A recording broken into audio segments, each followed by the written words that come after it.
Hi guys, my name is Basie and welcome to my 10-minute history channel where I try to give you a bunch of info about historical events in 10 minutes or less. Today we're going to be talking about the Soviet tank strength on the Eastern Front. Not many people know, but the Soviets produced an enormous number of tanks between 1931 and 1941. The majority of these tanks were obviously obsolete by the time of the German invasion, some armed only with machine guns. The more modern tanks were represented by the fast BT series and the extremely advanced for its time T-34 medium tank. Lastly, heavy tanks were also produced but in small numbers.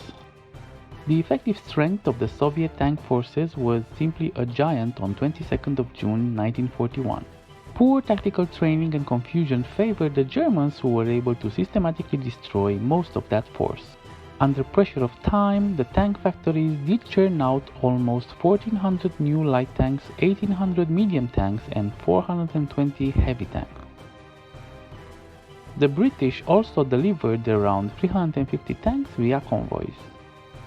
Amazingly, the Soviets started 1942 being numerically inferior to the Germans. Just 1900 tanks were available, with the majority being light tanks.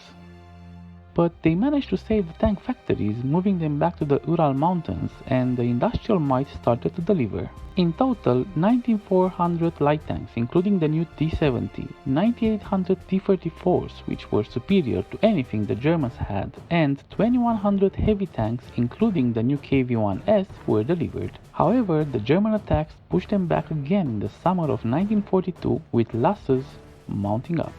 As the United States of America entered the war, the convoys continued to arrive in Russian ports, with almost 3,500 British and American tanks delivered. By November 1942, the Russians managed to gather an armored fist to be used in the Stalingrad offensive. Given they were so badly mauled for the whole year, the Germans were surprised by the massive number of tanks unleashed on them. The Soviet counteroffensive pushed the Germans back at a huge cost, a staple of their military operations already. Production shifted and fewer light tanks were produced, with more T-34s being preferred. 1943 also saw a new generation of tank designs being produced, with light, medium and heavy assault guns and the new Joseph Stalin monsters. By the summer of 1943, the Soviet tank force was regaining strength and started to easily outnumber their opponent. Across the Eastern Front, they had available 3,500 light tanks, 5,500 medium tanks, 300 assault guns and 900 heavy tanks.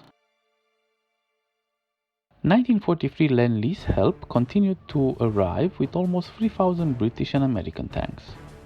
For the remainder of 1943, the Russians continued to push the Germans back. Light tanks were completely phased out and production moved to light self-propelled guns. The T-34 saw massive numbers produced and the new T-34-85 was introduced. Given the Russians were attacking, massive losses occurred, with production barely keeping up. The Su-85 based on the T-34 chassis was being mass-produced as well, together with the new heavy assault guns ISU-122 and ISU-152. Lastly, heavy tank production continued, but only to replace losses, not to expand the numbers. The assault guns and the heavy tanks saw heavy losses as well in the offensive.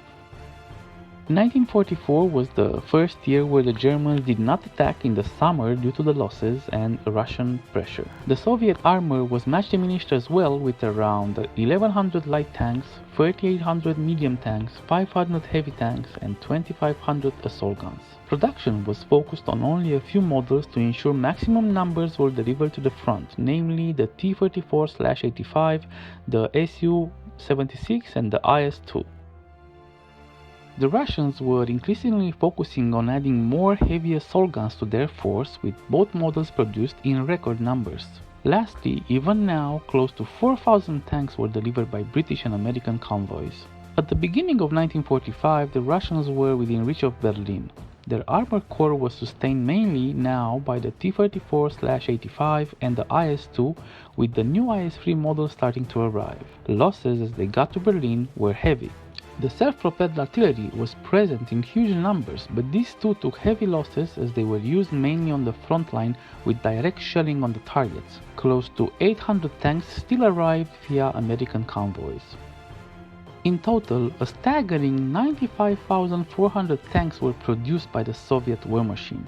By far the most numerous was the T-34, followed far away by the Su-76 self-propelled artillery gun and the T-70 light tank.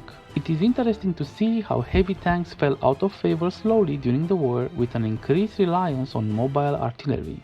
Thank you for your time guys, leave a like, subscribe and check back soon for new presentations.